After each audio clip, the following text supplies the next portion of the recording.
I'm a yoga teacher, but I'm also the sales and marketing guru for Mandala Mum. But when I'm not doing that, when I'm not doing that, I'm looking after my 5-month-old twin boys. This is their 5-month birthday today. So yeah, that's very, very full on right now. And I'm also freelance marketing as well. So I'm fitting everything in between. I'm just kind of piecing life in Morocco.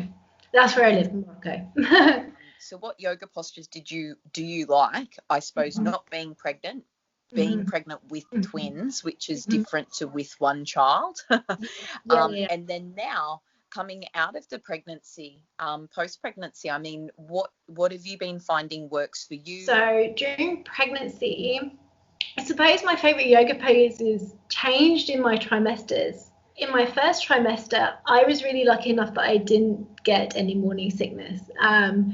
I really loved doing headstands, which might sound really weird, but I think I felt the rush of energy because even though I didn't have the morning sickness, I did feel like a very massive lag in energy. And doing headstands was just like that lovely rush. And second trimester was all about child's pose. And I was so gutted that when I got to my third trimester, child pose was really, really hard. It was hard on the hips. It was hard on the back. Basically, in the third trimester, downward dog was my favorite. I just felt like a release, probably in the lower back, and kind of having that stretch out and being able to pedal through the legs and just move how I need to move. Post pregnancy, definitely mountain pose actually is my favorite pose, purely because my life is so busy and sometimes my practice has taken a hit. I don't know why, it just suddenly came to me. I just wanted to stand. I wanted to stand in stillness, and I just wanted to go through my body from toe to head and just kind of feel. I honestly thought before having the twins, I read all this stuff on the internet that, you know, newborns sleep like 16 hours a day. And I was like, woohoo, like that's going to be loads of time to get straight back into my vinyasas, you know, have like 3-hour practices while the twins sleep. Yeah, don't read Google ever. So that didn't happen. My body has completely changed. The first time I got back on the mat was a massive shock. I was like, my God, my down dog is awful. Like my hamstrings are so tight, and I didn't realize the hit being pregnant was on my body. My body's just done this incredible thing, and I'm expecting it to bounce back into like an energetic vinyasa flow pre-pregnancy. Like, what am I thinking? I literally do now what my body needs. Literally, for however much time I've got, I just do what my body needs, and that is the ahimsa part.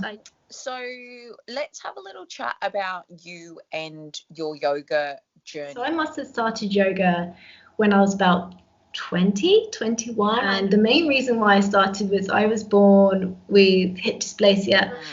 It was actually my sister who said to me, why don't you try yoga? I'll be honest, yoga was one of those things that hit me like, wow, boom, this is it. I love yoga. It was a slow burner for me to fall in love with it. I started with hatha yoga and I just found it a bit too slow for me. And then it just hit me like a ton of bricks. I just really loved it. Like I kept going and, you just realize, oh, it is cool. It is good.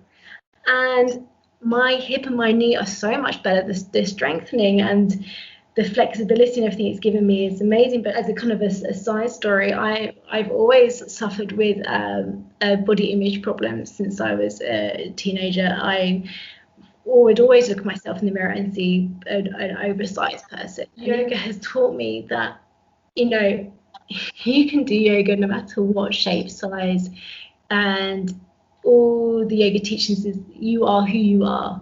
You move how you want to move. It's your body, it's your practice, it's no one else's. I actually found that as a therapy for myself and for my body confidence. I went to my yoga teacher trainer. I just wanted to learn more about yoga, hopefully to have the confidence to teach, in the future. And then finally I was just like, I feel great about myself. I feel absolutely fantastic now. And I finally was like, this is it. And so that was my journey to becoming a teacher, was,